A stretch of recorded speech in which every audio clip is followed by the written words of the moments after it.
Les damos la bienvenida a un episodio más de Mundo en Corto. El día de hoy creo que los ánimos no están tan animados, valga la redundancia, como suelen estar.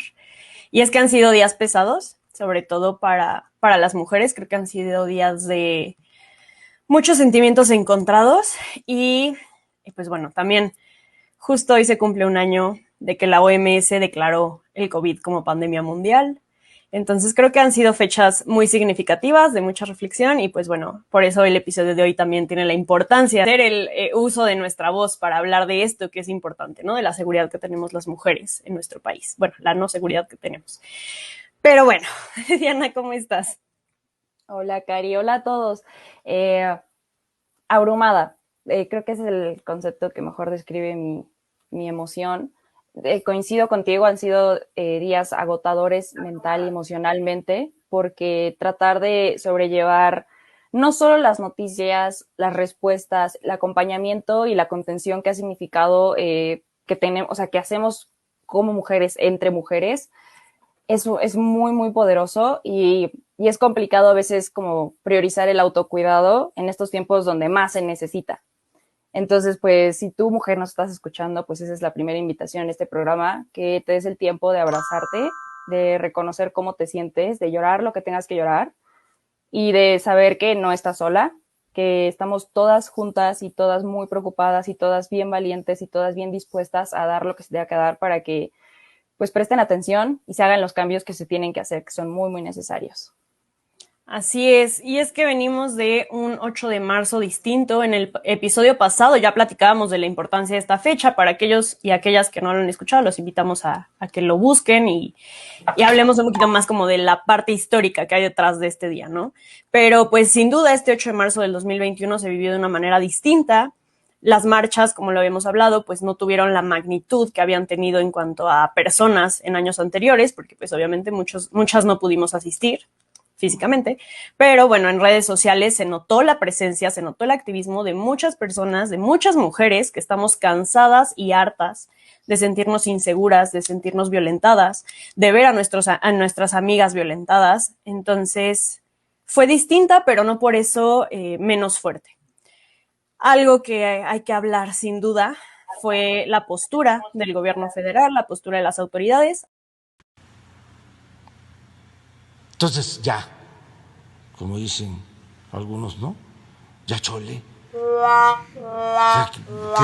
Hay que decir, no extraña el machismo de las autoridades, no es algo nuevo, no es algo nuevo este sexenio, definitivamente. Es el primer gobierno que se autodenomina como el gobierno más feminista que ha habido en la historia de México. Y bueno, pues creo que las vallas que se pusieron delante de Palacio Nacional explicaron mucho sobre qué tan feminista es nuestro presidente, qué tan feministas son las personas que le rodean y cuál es la verdadera oposición, cuál es la verdadera situación de quien reclama los derechos humanos dentro de nuestro país. ¿Cómo viste, Diana, su postura? Es que creo que diste en el clavo, ¿no? El hecho de que este gobierno, toda la cuarta transformación, con lo que representa, significa y cómo se conforma, se haya denominado tan gobierno feminista, política exterior feminista, el feminismo por acá y feminismo por allá, es mucho del por qué salimos con mayores exigencias. Porque en gobiernos pasados nadie vino a prometernos despenalización del aborto, nadie vino a prometernos una izquierda, un progreso, toda esta ideología que se alinea con las necesidades feministas, como lo ha hecho este gobierno. Entonces, pues ahí viene un poquito de la congruencia del por qué, aunque se queje el presidente, con este gobierno nos vemos más. Que ojo, a ver, la crítica que nos avientan es que dónde estábamos cuando fue lo de las muertas de Juárez, dónde estábamos, pues muchas de nosotras estábamos en la primaria, en la secundaria, apenas entendiendo nuestra propia existencia. Entonces, por ahí no va la cosa va un poquito más cercana al sentido de que al gobierno no le está pareciendo que la oposición venga de la misma ciudadanía y esté tan bien organizada. Que esta organización, cabe aclarar, desde el feminismo no es porque tenga liderazgos. El feminismo es un movimiento horizontal que no cree en la verticalidad por esta misma idea de que no hay subordinación en un sentido de abuso, en un sentido de explotación, en un sentido de todas estas cosas que sabemos que funcionan de manera institucionalizada. el feminismo como tal, en esta labor de acompañamiento, de sororidad, entre otras características que son muy bonitas de la lucha, entiende que tiene que ser parejo, entiende que son todas y todas juntas. Entonces, de ahí viene la organización, qué logística nos aventamos de verdad. Y esto es lo que yo creo que aterra, ¿no? Saber que no hay una persona contra quien tomar represalias, que no hay una sola cabeza, que somos todas y que las quejas son tan homogéneas. Es como, ¿y qué hago con tanto? ¿Cuál es mi respuesta? Pues pongo una malla y entonces las acuso de conservadoras y acuso toda la movilización, la trato de desestimar, señalando que existen infiltrados, que es la derecha, que son los partidos. Pero pues para ser honestos, si ni la derecha puede consigo misma, si ni el partido de derecha que lleva años puede con su propia existencia en estos momentos y está internamente más deteriorado que nada, veo muy complicado que existan estas infiltraciones, ¿no? Tampoco es muy viable decir es que les pagan o es que el feminismo viene importado. Bueno, nos pagaran, y la verdad es que yo veo muy difícil que el feminismo sea importado cuando el machismo y la misoginia es más que nada local, ¿no? Entonces, la respuesta del gobierno fue muy lastimosa, ya se veía venir, como lo mencionabas tú, pero de verdad creo que es lastimosa para aquellas personas que han creído y que siguen apoyando todo el proyecto de la Cuarta Transformación, porque es muy poco congruente con lo que tendría que ser, con las aspiraciones, con las promesas, con todo esto que pues nos vendió el presidente, ¿no? Y al final de cuentas, la respuesta que tuvieron las feministas ante estas vallas, creo que fue muy valiente, muy poderosa y dejó en evidencia que no hay muro que nos frenen y que no es equiparable unos cuantos monumentos con la vida de las 11 mujeres que son asesinadas diariamente en nuestro país. Me impresiona la creatividad, la organización, la forma tan rápida y ágil de actuar del movimiento feminista.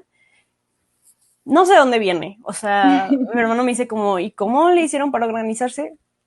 No sé, o sea, no sé, solamente sabes que hay que hacer algo, sabes qué es lo que se tiene que hacer y todas de alguna forma entendemos qué es lo que se tiene que hacer porque no es que haya un manual tal cual, ¿no? De agenda feminista, por así decirlo. Lo que hay es indignación, lo que hay es temor, lo que hay es miedo, lo que hay es coraje, enojo y hartazgo de esta vida, de esta sociedad, de sentirnos inseguras todo el tiempo, de sentir inseguras a tantas personas, a tantas mujeres, de escuchar todo el tiempo nuevos nombres de víctimas de feminicidio. Y como dices, va mucho más allá de una valla que pusieron. Se representa también en la candidatura ayer ganada por Félix Salgado Macedonio, por Morena, que por cierto semana nos dijeron que ya no, y estábamos celebrando el hecho de que lo habían quitado. La ganó ayer. Se ve representado en las vallas frente a la casa de este hombre que tiene tantas denuncias de abuso y violación, la policía, el cuerpo policíaco delante de su casa. Y también en el sentir social, que es algo que se llega a dar mucho. Por el otro día leía un comentario que decía, ningún movimiento se le exige tanta organización, tanta congruencia, tanto respeto y que esté perfecto como el feminismo. Muchas personas quejándose de monumentos, paredes pintadas, no es nuevo. Yo no sé si se quejan igual con el graffiti no por desvalorizar el graffiti, ¿no? Que esa es otra discusión, pero muchos grafitis que definitivamente sabemos que son señales en algunos casos donde casas que robar, negocios que robar, lugares que asaltar, etcétera, y no hay estas quejas.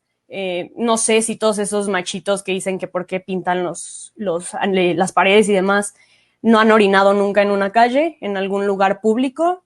No sé, yo he presenciado muchas veces estas situaciones. En fin, es la incongruencia de la sociedad lo que se representa en la cantidad de víctimas de feminicidio, de abuso sexual, de acoso sexual, de violencia contra las mujeres día a día en nuestro país. Sí, hay mucho que platicar, podremos hablar de las expresiones, de las manifestaciones, etcétera, pero con congruencia. Y con congruencia por parte de la sociedad que las recrimina. Por parte de los medios que ponen y ponen y ponen videos de cómo las feministas destrozaron X local y no sé dónde. Videos de hace 3 años, videos de locales que eran prostíbulos, donde se prostituían a menores, a infantiles, en otros países. Pero los medios lo ponen como si fuera algo que sucedió el lunes. Algo que sucedió el lunes y que era, o sea, lo pintan como si fuéramos unas delincuentes y demás.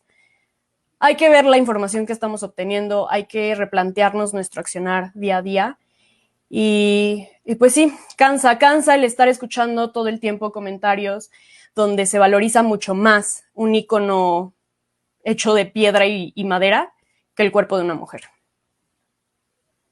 Sí, creo que eso externa muchísimo el sistema en el que vivimos, que en muchos programas lo hemos abordado, ¿no? El sistema al que nos referimos es el patriarcado, esta idea que viene del androcentrismo, el sistema construido de hombres para hombres, que se sostiene a partir del machismo y con el machismo en este iceberg de violencia de género. Todas estas explicaciones que sí, hemos sido muy repetitivas y a pesar de la constante reflexión de lo que significan, todavía se cuestionan porque no se interiorizan. Hay que chambear en eso, por mucho, ¿no? Y creo que de lo que tenemos que hablar sobre todo es entender que ya hablamos de qué es lo que nos mueve, ¿no? La ira, el coraje, el hartazgo, todo esto porque estamos vulneradas constantemente y en todos los espacios. Entonces hay que hablar de esos espacios. ¿Cómo es que nos estamos abriendo paso para exigir que en cada uno de ellos tengamos garantizados nuestros derechos? No tengamos la garantía de saber que corremos riesgo, sino lo contrario, ¿no? Entonces en la calle salimos, las tomamos, porque el 8 de marzo es la perfecta excusa para salir y estar todas juntas con menos miedo porque estamos amontonadas. Y eso es algo padrísimo. Vemos los vestidos, las prendas que traemos puestas en las marchas y nos atrevemos a ponernos short, nos atrevemos a ponernos top porque estamos en montón.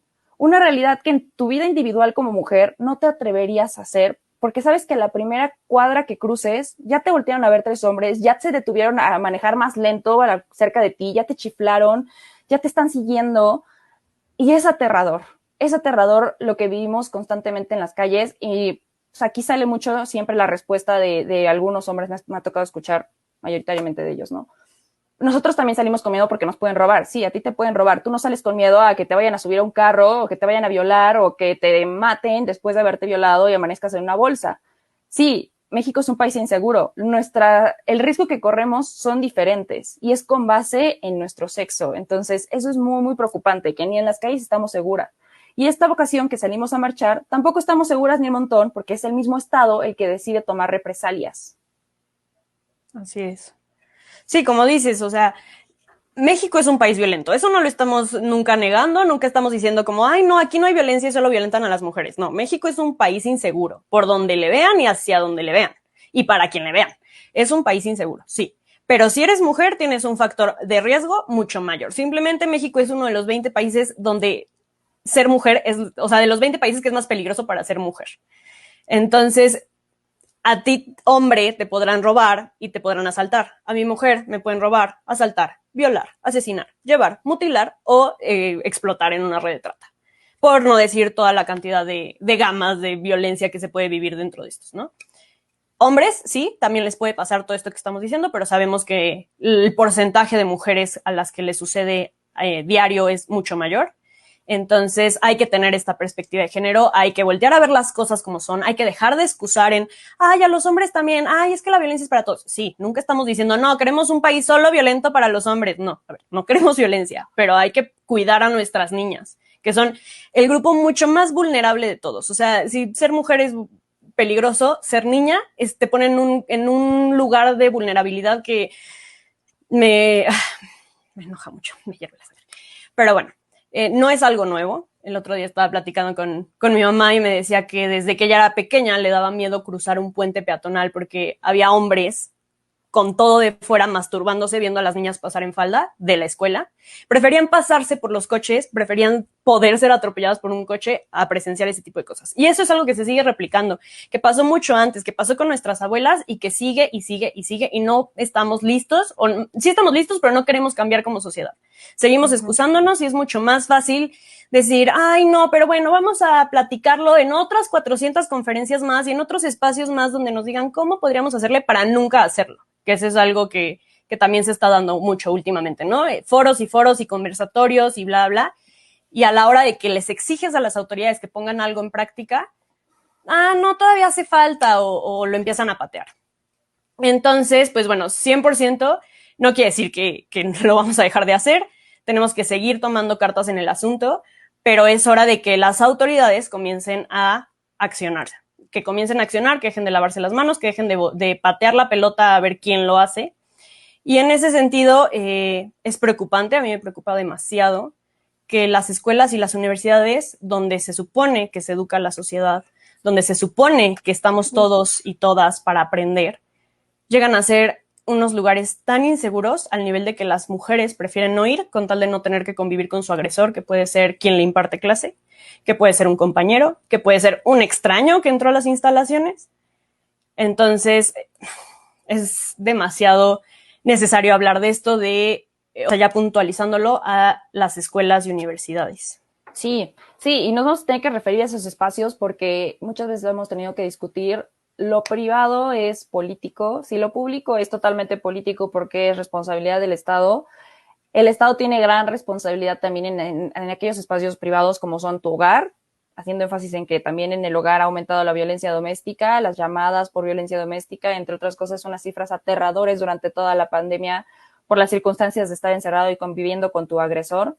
Pero en las escuelas, ¿no? Y es muy curioso hacer esta reflexión en tiempos de escuela virtual, pero entendiendo que nosotras tuvimos ya 3, 4 años de carrera dentro de un aula, sabemos lo que es vivir misoginia por parte de docentes, por compañeros, entre otras cosas, en espacios que se supone tendrían que ser seguros, ¿no? En espacios, por ejemplo, en nuestro caso de escuela de ciencias sociales, que están cargados de más mujeres en las aulas, tenemos que seguir soportando que sea sistemática la violencia, ¿no? Y sucede mucho en todos los aspectos, pero es muy curioso que no se habla y la pandemia ha dado la oportunidad de tener pruebas de lo que se vive constantemente de manera presencial, ¿no? Sucedió recientemente con el caso del profesor de la Universidad Panamericana, con un caso del profesor de la UNAM, y hace unos meses sucedió con casos de profesores de la Universidad Autónoma de Nuevo León y otras universidades que dices, no es uno, son varios. Y si eso se atrevieron a hacerlo en una clase que saben que está siendo grabada, es porque de verdad no han hecho conciencia y les parece así de normal. No hay esta preocupación de decir, ¿qué estoy diciendo? ¿Qué está saliendo de mi boca? Lo dicen por decir porque lo creen, no lo cuestionan. Y así como ahora tenemos grabaciones que se vuelven virales, así pasaba dentro de las aulas y no existen las atenciones para decir, hay que ponerle un alto, porque todavía se cuestiona, porque como es el docente ya libertad de cátedra, parece que se traduce a libertad de discursos de odio, y por ahí no va la cosa. Y el día que una mujer se atreve a ponerle un alto, no la bajan de esta terrible categoría, terrible forma de descalificar de feminazi, ¿no? Con este insulto. O sea, es el día que una mujer se atreve a decirle, profesor, ¿por qué está diciendo eso? Ah, ya la feminazi habló, ya participó y de eso no te bajan. Entonces, definitivamente es algo que se da en todas las aulas, en todas las universidades, en todos los espacios, tristemente públicos y privados. Y bueno, pues en este sentido, creo que es momento de empezar. Monólogo. Bueno, pues. Sí. A ver, yo te presento, Cari, yo te presento. Ok. Sí, ok. Todos tambores, por favor, imagínense que hay un tamborcito. Karina, ya no hay sinodales, Cari. Respira, respira. Va a presentarnos su tesis. Obviamente, no vamos a presentarnos su tesis, pero, a ver, en los espacios universitarios sucede mucho que hay eventos de acoso sexual y hostigamiento. La diferencia entre el acoso y el hostigamiento es que en el hostigamiento es el término que se ocupa cuando hay situación de subordinación. Entonces también se ocupa en espacios laborales, ¿no? Tu jefe, tú como empleada, un profesor, tú como estudiante, y el acoso se entiende más también como con pares, ¿no? Compañero, compañera. Así de sencillo. Son como sinónimos, pero sí hay una pequeña diferencia que a veces no se identifica o más bien no puntualizamos en ella, pero ahí está la diferencia de los términos. Entonces, ¿qué sucede en el ámbito universitario? Que muchas de nosotras, y digo nosotras porque es importante sumarnos, somos o hemos sido víctimas de acoso sexual, y cuando vas a denunciarlo a la primera instancia hacia tu tutor, imagínate que es tu propio tutor el que te acosa, ¿no? ¿Qué haces? Pero vas con tu tutor y entonces le dices, está pasando esto, y te cuestiona o no te cree, y entonces quizá te mande con tu director y tu director dice, voy a hablar con el profesor, pero quizás sí no hable, no, quizás dice, lo voy a dejar pasar. Entonces son un sinfín de cosas que de repente la universidad se puede convertir en un lugar no seguro, porque no hay escuchas, porque no hay mecanismos, porque no sabes a quién acercarte o cómo proceder para poner un alto a estas situaciones. Y es un fenómeno que se replica en todos los ámbitos escolares, desde, lamentablemente, kinder, primaria, secundaria, bachiller y universidad.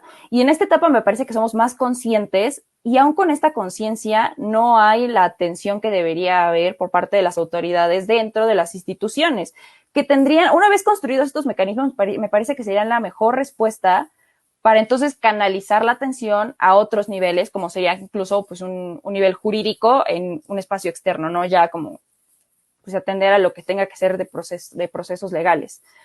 Y Cari, así bien chingona como siempre es, hizo todo un trabajo, su tesis, sobre un protocolo de acoso, o sea, de prevención de acoso. Y la verdad es que hay varios aspectos que muchas de nosotros y muchos de nosotros desconocemos y que tendríamos que conocer para entender cómo se tiene que implementar un protocolo para decir esto está mal y esto se tiene que atender de esta manera. Entonces, Cari, por favor, la presentación, PowerPoint, lo que traigas. No, sin PowerPoint. Mis respetos, ¿eh? Ay, no. Pues primero que nada, muchas gracias, Diana, por siempre tu reconocimiento y acompañamiento. Este tema es un tema que me pega mucho, un tema que conozco de muy cerca y que me mueve demasiado, ¿no? Como dices, pues mi tesis fue en eso, así que si algo le he dedicado horas en mi vida fue a desarrollar esto y a estudiar cómo sucedía el fenómeno. Entonces, pues bueno, si me empiezo a extender ya me interrumpes porque puede ser que me siga. No. Pero bueno, partimos de este contexto que hablábamos de que, ok, México es un país violento, todos los espacios son violentos, si eres mujer tienes una forma de ser más violentada y las escuelas hay violencia de género, se replica. La violencia de género puede tener muchas formas, como ya lo comentabas, puede ser desde un insulto, desde un golpe, desde bla, bla, bla. La violencia sexual es una de las violencias que más ataca a las mujeres y dentro de la violencia sexual, una de las formas más sutiles de replicarla es el acoso y el hostigamiento sexual. Es preocupante porque es una de las actividades más comunes en todos los espacios por lo difícil que es identificarlo o que era. Tristemente, muchas no sabemos identificar acoso. Muchas veces tal vez hemos vivido experiencias y no queremos llamarlo acoso, entonces es como, pues es que pasó esto y esto y esto y sentí esto, pero tal vez no fue acoso, tal vez yo interpreté mal. Hay también muchas investigaciones sobre el tema de cómo nuestra cultura de date a desear y si te está diciendo que no es un sí y el que quiera azul celeste que le cueste, ha hecho que este constante decir no, o más bien que las mujeres no sepamos decir no y que entonces que los hombres insistan porque creen que es un, a ver, convénceme, y no entienden que es un no quiero salir contigo, no quiero que me hables, no quiero que me busques, no quiero verte, no quiero, déjame en paz. Es muy difícil todavía y en ese sentido es el primer elemento que voy a decir que es necesario que tengan los protocolos: identificar acoso y hostigamiento sexual. Dejar bien claras cuáles son las reglas, dejar bien claro cuáles son las conductas que los constituyen y en ese sentido capacitar a toda la comunidad, ¿no? Porque también es importante reconocer que muchas personas de las que han cometido acoso tal vez en un nivel leve, obviamente con sus matices y demás, no lo han hecho sabiendo que estaban haciendo acoso, ¿no? O sea, creen que es normal, es parte de esta cultura. Entonces es muy importante esta concientización y en ese sentido, como bien nos comentan en los comentarios, pues es plausible que cada vez las generaciones van entendiendo más, que cada vez los hombres van reflexionando más sobre el papel que tienen literalmente en ser violentadores. Entonces eso es necesario, es importante que cada vez en niveles pues más inferiores nos vayamos dando cuenta. Y bueno, la primera acotación también es que las universidades, al ser espacios mucho más libres que, por ejemplo, una primaria, pues es más fácil que se dé este tipo de situaciones. Entonces, bueno, también eso es importante y pues, claro, que cambia el tema de que sea en prepa, secundaria, etcétera, porque las circunstancias son distintas. Y un elemento muy importante es que las universidades no quieren reconocer que hay acoso en sus instalaciones porque creen que esto puede afectar a su reputación. Entonces prefieren no tener un mecanismo. Si no hay nada que evidencie la situación de acoso dentro de las instalaciones, yo puedo decir que no hay acoso. ¿Cómo? Si no hay ningún caso, pues no tienes algún mecanismo para ver los casos. No. Pues entonces muchos tienen miedo a patear el avispero, ¿no? O sea, así lo dicen coloquialmente, porque sí, o sea, si alguien, alguna autoridad por ahí o alguien que tenga ganas de implementar un acoso lo va a hacer, primera advertencia, cuando lo implementen van a salir miles y miles y miles de casos que llevan años guardándose. y años no encontrando los canales. Pero el tener un protocolo, lejos de lo que llegan a pensar las autoridades, es real una carta de seguridad para las estudiantes. Y para los estudiantes, porque también los hombres sufren acoso, o sea, eso también es importante, y las razones por las que no se denuncian pues son distintas, ¿no? Pero es un espacio seguro, insisto, es un lugar donde vas a estudiar, donde vas a aprender, donde debería sentirse como una segunda casa, donde no te violenten, donde te sientas segura de poder tomar clases y solo concentrarse en tomar clases o en salir o en estar con tus amigas o en esas cosas que piensas a los 20 años. Entonces, eso es importante, que las autoridades dejen de tener este miedo y que los elaboren obviamente con perspectiva de género, porque muchos de los protocolos que hay, bueno, muchos de los pocos protocolos que hay, no han sido elaborados con perspectiva de género. Y entonces se tiende a revictimizar a las personas, se tiende a, ¿y por qué te dejaste? ¿Y por qué ibas vestida así? ¿Y por qué, no sé, permitiste que pasara tanto? Que ese es otro tema. Como el acoso es una actividad tan sutil, muchas veces llega a ser repetitiva y muchas veces empieza a escalar, es este síndrome de la rana hervida, donde no te das cuenta de la situación, donde crees que solo te dijo buenos días y al siguiente día solo te llevó una notita que te decía que te veías bien y al siguiente día solo te dio un chocolate y al siguiente día solamente te dio un café y al siguiente día bla, bla, bla, bla, bla, bla, bla. Entonces, es importante también esto, concientizar al respecto, el hecho de que muchas veces hay un tema de abuso psicológico detrás que no permite a las víctimas darse cuenta de la situación que están viviendo. Pero mientras no haya ningún instrumento que lo quiera ver, mientras no haya esta disposición de las autoridades de tener un espacio seguro, va a seguir siendo un espacio inseguro.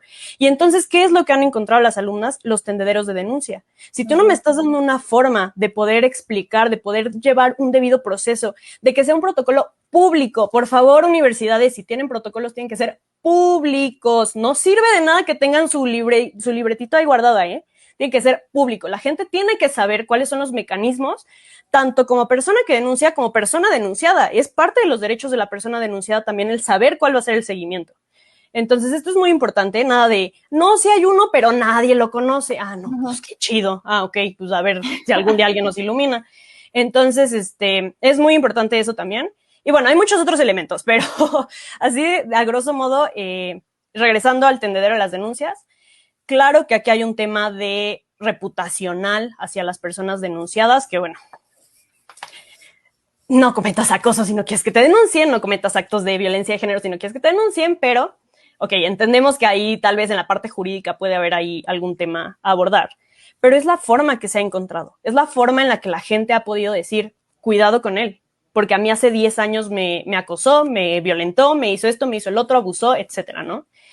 Y es lo que podemos hacer, es lo que hay y es la forma en la que la gente ha logrado, como decías del profesor de la UP, que tal vez no fue acoso, pero sí es una forma de violencia de género y que a través de forma, entre comillas, parar este tipo de acciones. Entonces, pues bueno, son muchos los elementos, pero tampoco quiero hacer esto en una conferencia, solo quiero cerrar diciendo que sí es importante que las autoridades, importantísimo, que las autoridades dejen de invisibilizarlo, eso no lo va a hacer desaparecer, claro. Al contrario.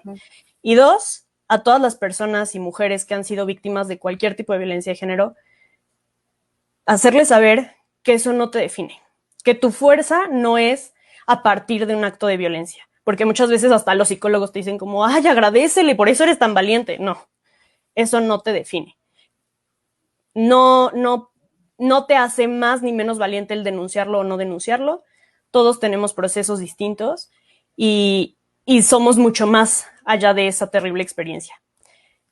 Entonces, pues bueno, no sé, Diana, ¿con qué No, es que sí, creo que falta mucha sensibilidad para entender de qué manera dar acompañamiento a personas que han sido víctimas de un abuso, de un acoso, de una violentación de cualquier índole, porque tendemos a sentir lástimas, que no es lo que tendríamos que sentir, a no saber cómo responder, a señalar, a buscar culpables en la víctima, más que a señalar y nombrar al violentador.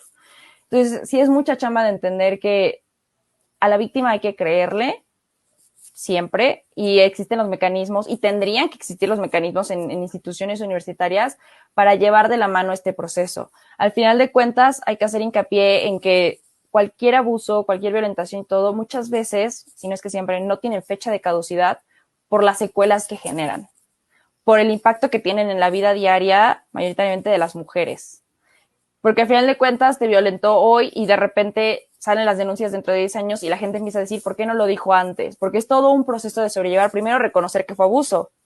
Porque como lo decía Karina, en un mundo, en un país donde nos han enseñado a que decir no se entiende como un no, y un no quizá es un insísteme más, que no es por ahí, es bien complicado marcar los límites y entender esta definición de detente cuando te estoy diciendo que te detengas, detente cuando estoy exponiéndome incómoda, detente cuando ni siquiera puedo alzar la voz, así de sencillo. Y me parece bien importante que reconozcamos que hay responsabilidad por parte de las autoridades en diferentes niveles. Entonces, exigir que sí existan y se implementen este tipo de protocolos, por ejemplo, que se priorice la calidad y el cuidado de la víctima, el acompañamiento también psicológico, legal, es bien importante. Estas ideas que, por ejemplo, estaban saliendo los eventos del acoso en la U, ¿no? Que de repente ya quieren romper con el anonimato de las víctimas, es revictimizar. Es revictimizar porque no se permite tener este cuidado que muchas veces es la razón por la que las personas no denuncian, por miedo a que haya persecución, por miedo a que haya represalias, por miedo es que por aquí ya salió tu nombre y como tú sabes a quién violentaste, ya vas a su casa, le rayas el carro, ya vas a su casa y la amenazas ya, porque eso es lo que sucede. No creamos espacios seguros, creamos un ciclo de violencia y un ciclo de terror que al final de cuentas limita que podamos convivir con tranquilidad en aquellos espacios que tendrían que ser seguros, todos tendrían que ser seguros, pero priorizando que pues al final de cuentas, como lo decías, Cari, vamos a estudiar, ¿no? Llegas a tu casa y quieres dormir, llegas al trabajo y quieres trabajar, no quieres que te acose el jefe, no quieres que tu compañero te ande insistiendo que vayan por un café, no quieres nada, quieres hacer tus cosas y ya. Exactamente. Y esto que dices de la confidencialidad es importantísimo. Es importantísimo que las víctimas o las personas que van a denunciar no sientan temor de hacerlo. Platicando rapidísimo lo que está sucediendo con Acoso en la U, es una organización que justo lo que busca es pues evidenciar los acosos que se han vivido en distintas universidades del país. Y pues haz de cuenta que a uno de los profesores que se denunció pidió a través del INAI, ya hemos platicado en otros episodios de la figura del INAI, pues que se dijera quiénes eran las víctimas que habían expuesto a este acosador. El INAI emite esta petición a la organización y la organización ahí por un tema de no debido notificación, no lo notificaron de manera correcta, pero independientemente de esa parte procesal, no tienen por qué dar el nombre de quien lo denuncia, porque eso claramente pone en riesgo y en peligro a la persona. Entonces, eso es 100% confidencial. Y pues bueno, Acoso en la U no respondió a esto y ahora quieren sancionar a Acoso en la U porque no ha dicho el nombre de las personas que denuncian. Entonces, eso también está contemplado en la tesis. También los invito a quien quiera pues darle una checada o así. Es pública, está en la página de la biblioteca. Podemos poner el link por ahí. Sobre todo, pues, para entender lo que hay detrás de este tipo de situaciones, que claro, hay muchas otras cosas de las que hay que hablar. Con el tema de la pandemia que comentabas, pues también cambia el contexto de cómo se puede dar el acoso y cualquier tipo de expresión de violencia de género, pero pues bueno, va marcando un panorama y como nos ponen aquí que tal vez estamos barriendo al revés las escaleras, que deberíamos empezar de forma firme y permanente desde los más pequeños, sí, estoy totalmente de acuerdo, pero tampoco podemos esperar a que todas las generaciones de universitarias y de preparatorianas que ahorita están pasando a la universidad, pues sufran acoso hasta que los más chiquititos lleguen ya a estos puestos, ¿no? O a estos lugares. Entonces, creo que es una vía bilateral, donde por un lado se concientiza a los más pequeños a manera de, ya hay cantidad enorme de material para prevenir violencia de género, para hacerles ver la situación y así para pequeños y pequeñas. Y a la par, ir poniendo este tipo de mecanismos que atienden las situaciones que actualmente se están dando. Entonces, pues sí, es muy, muy importante. Y pues gracias, Diana, por querer comentarlo en este episodio y en Mundo en Corto, que pues es mi lugar seguro 100%. Urgía tener que expresar ese tema y exponerlo, y creo que estamos en circunstancias que como diario casi parece hay que hablarlo, ¿no? Y sobre este tema de las infancias, un día vamos a tener que dedicarle todo un programa, porque de manera personal yo considero que los infantes, los niños y demás no son propiedad privada, no son tus hijos, son pues el futuro de la sociedad en la que vivimos. Entonces ahí hay que poner muchísima atención porque al final de cuentas esperamos que la escuela sea la solución a todos los problemas, pero la educación sí viene desde casa. Y existe todavía mucha esta resistencia a incluir perspectiva de género en la formación y en la educación y en la cultura de nuestras vidas. Entonces, sí hay un reto ahí bien importante, no se desestima, todo lo contrario, creo que es importante pues pujar porque se incluyan materias de tronco común que faciliten que las personas, los niñitos, las niñitas, jóvenes, y ya de la etapa que sea, tengan perspectiva de género, pero pues paso a paso. Parece imposible, pero de verdad que las demandas se están haciendo, los colectivos se están organizando, las mujeres seguimos exigiendo y tarde que temprano se irán logrando cambios significativos, que es lo importante. Así es, esperemos. Sí llega a ser un poco desesperanzador de repente. Hay fechas como lo que comentábamos de esta semana donde contrario a lo que se piensa, nos sentimos pues mal, ¿no? De alguna forma, como iniciaste el episodio, agobiadas, el hecho de decir de repente como, híjole, ¿y todo esto vale la pena? ¿Para qué? Si nadie lo está implementando, ¿para qué? Si nadie, o sea, quien lo tiene que voltear a ver no lo está volteando a ver. Pero bueno, somos muchas, es mucha la fuerza. Hay momentos tristes, hay momentos en los que sí se pierde, pero siempre tienes ahí a tu amiga, a tus primas, a tus hermanas, a tus tías, a todas las mujeres que te rodean, recordándote que sí se puede, que se ha podido antes, que vamos mejorando día con día. Todavía hay mucho por hacer, pero hay muchas personas que lo quieren hacer. Hay muchas personas que desde donde pueden, desde su accionar, día con día, ponen ese granito y van contagiando y van moviendo gente y van reflexionando, van autocuestionándose y pues solamente así es como podemos cambiar como sociedad, es como yo lo veo. Pero bueno, pues por mi parte es todo. Muchas gracias a todos los que nos acompañaron, muchas gracias por estar apoyando Mundo en Corto, muchas gracias por abrirse a estos temas, por escucharnos hablar de estos temas que definitivamente nos atraviesan. Y pues ya, mil gracias, Diana.